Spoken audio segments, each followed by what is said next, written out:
Assalamualaikum warahmatullahi wabarakatuh. Selamat siang, selamat bertemu kembali anak-anakku sekalian di siang menjelang sore hari ini. Mudah-mudahan kalian semuanya dalam keadaan sehat walafiat, tidak kurang suatu apapun, sehingganya kalian semuanya dapat melaksanakan kewajiban kalian, yaitu mengikuti pembelajaran pada hari ini.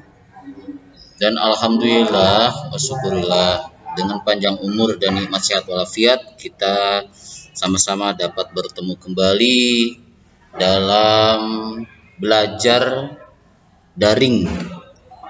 Mudah-mudahan belajar hari ini kalian semuanya tetap semangat di dalam menjalani kegiatan KBM pada hari ini. Dan pada pertemuan yang kedua ini masih berlanjut mengenai masalah keadaan geografis Indonesia dan penduduk Indonesia. Dan telah kalian pelajari kemarin, di sini Bapak akan sedikit menyampaikan materi lanjutan atau ulasan pada minggu yang lalu, bahwa kondisi geografis Indonesia itu yang pertama dilihat dari letak Indonesia, baik itu letak secara astronomis, letak geografis, letak geologis, letak kultur historis, dan letak geomorfologis.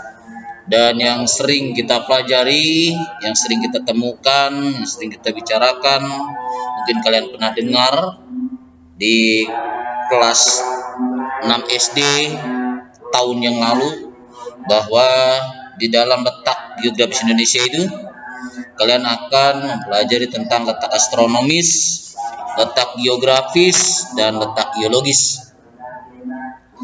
Anak-anakku sekalian yang berbahagia, yang pertama yaitu letak astronomis Indonesia.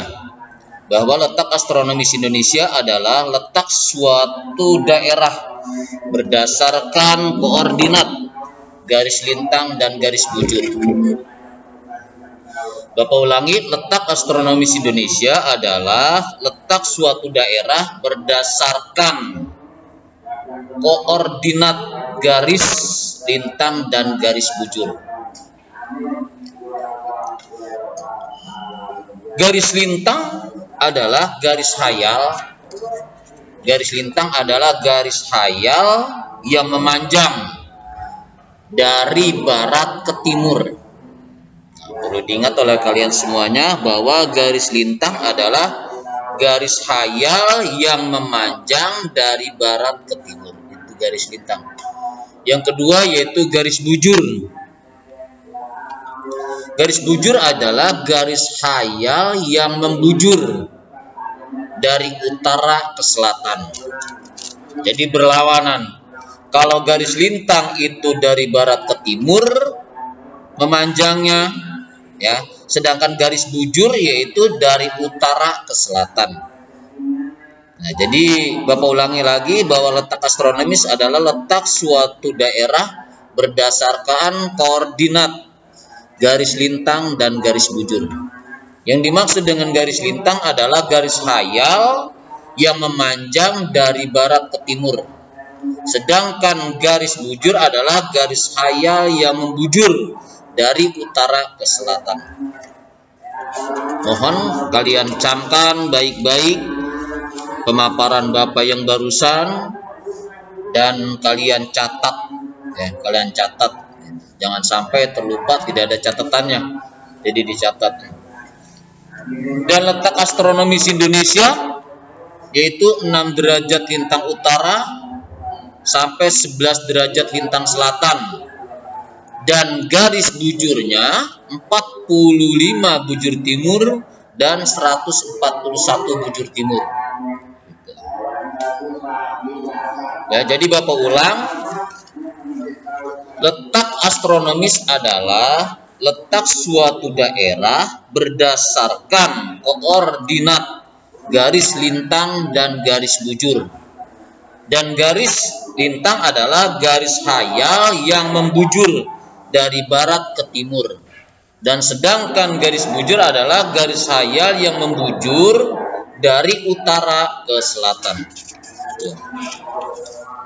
Dan letak astronomis Indonesia yaitu berada di antara 6 derajat lintang utara, 11 derajat lintang selatan, dan 45 bujur timur sampai 141 bujur timur. Mohon maaf bila ada kesalahan. Yang kedua yaitu berdasarkan garis lintang kondisi geografis wilayah Indonesia. Berdasarkan garis lintang kondisi geografis Indonesia. Berdasarkan garis lintang kondisi geografis Indonesia adalah memiliki panjang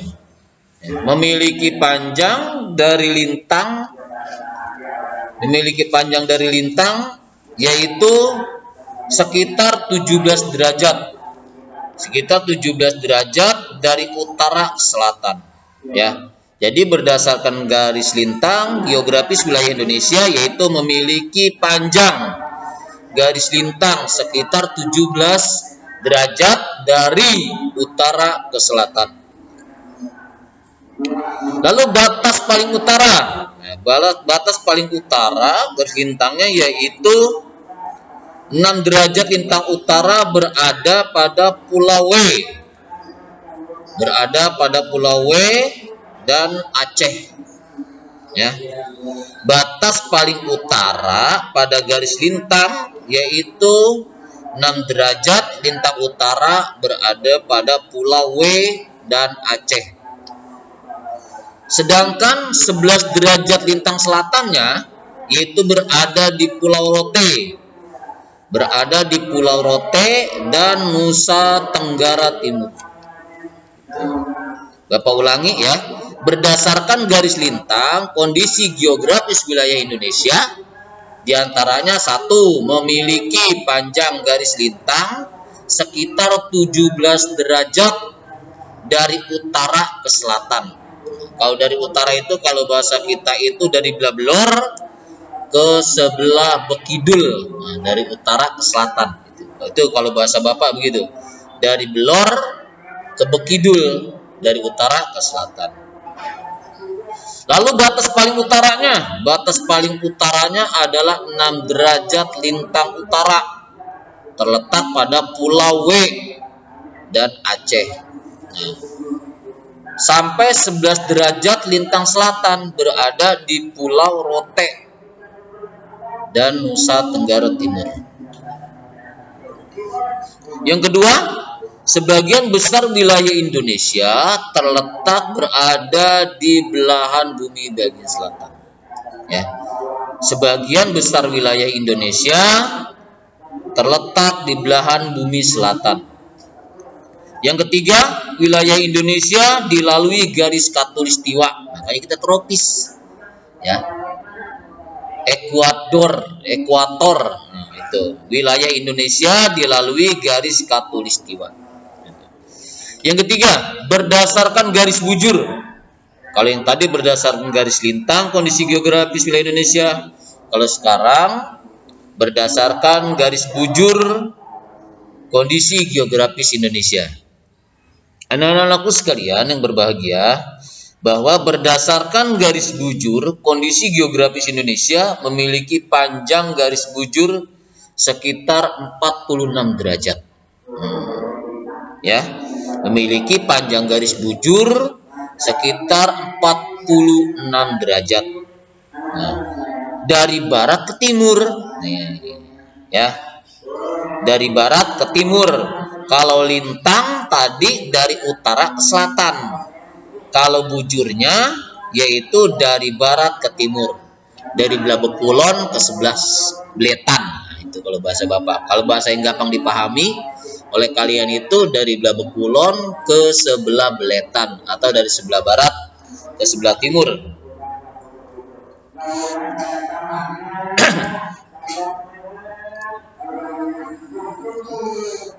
Melalui Pulau Bureh, melalui Pulau Berweh, nah, melalui Pulau Berweh, lalu Aceh sampai Papua. Tadi kalau garis lintang itu dimulai dari Pulau Rote, di Pulau Rote dan Nusa Tenggara Timur. Nah, kalau garis bujurnya yaitu Pulau Berweh, Aceh sampai ke Papua. Wilayah Indonesia seluruhnya terletak di belahan bumi timur. Wilayah Indonesia seluruhnya terletak di belahan bumi timur. Itu berdasarkan garis bujur. Ya. Lalu batas wilayah Indonesia paling barat. Batas wilayah Indonesia paling barat yaitu 45 bujur timur dan 141 bujur timur. Beriklimnya tropis.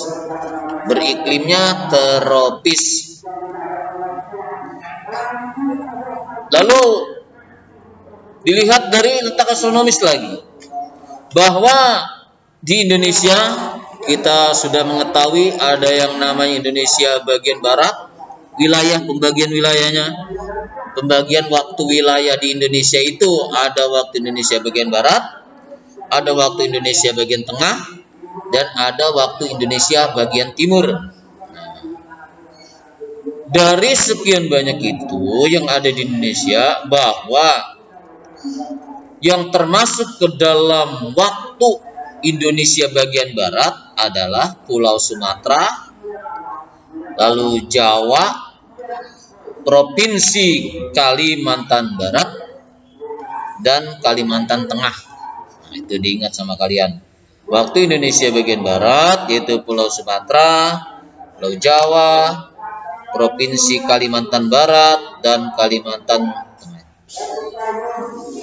Yang kedua, waktu Indonesia bagian tengah terdiri dari Provinsi Kalimantan Timur, Kalimantan Selatan, Kalimantan Utara, Bali, dan Nusa Tenggara Barat atau NTB. Yang ketiga yaitu waktu Indonesia bagian timur. Waktu Indonesia bagian timur itu terdiri dari Provinsi Maluku, Maluku Utara, dan provinsi di Pulau Papua.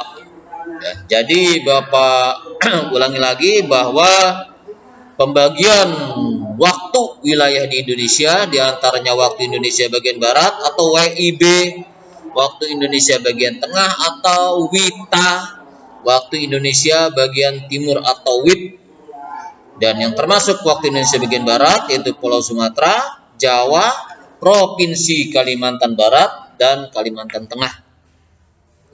Yang termasuk waktu Indonesia Tengah atau WITA, Provinsi Kalimantan Timur, Kalimantan Selatan, Kalimantan Utara, Bali, dan Nusa Tenggara Barat, dan Nusa Tenggara Timur. Lalu yang termasuk waktu Indonesia bagian timur atau WIT, itu Provinsi Maluku, Maluku Utara, dan provinsi di Pulau Papua.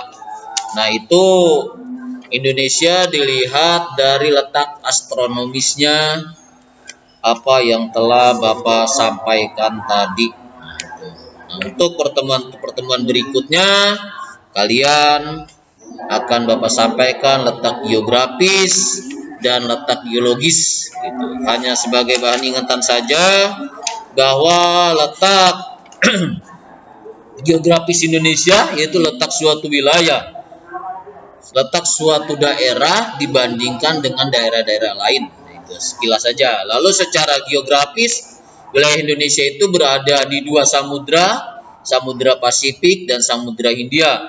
Lalu berada di benua Asia, benua Australia, dan di antara dua jalur pegunungan, yaitu pegunungan lipatan muda Sirkum Pasifik dan Sirkum Mediterania. Dan keuntungannya sangat banyak. Ya, satu diantaranya karena Indonesia berada di samudra. Jadi sebagai jalur lintas ekonomi melalui perairan. Nah, jadi jalur perdagangan dunia. Nah, itu sekilas penyampaian materi yang sangat singkat dari Bapak. Kurang lebihnya mohon maaf yang seluas-luasnya bila ada penyampaian yang terlalu cepat dan kurang dipahami. Dan bila kurang dipahami, silakan kalian tanyakan di grup kelas. Ya, terima kasih atas perhatiannya. Mudah-mudahan ilmunya bermanfaat. Wassalamualaikum warahmatullahi wabarakatuh.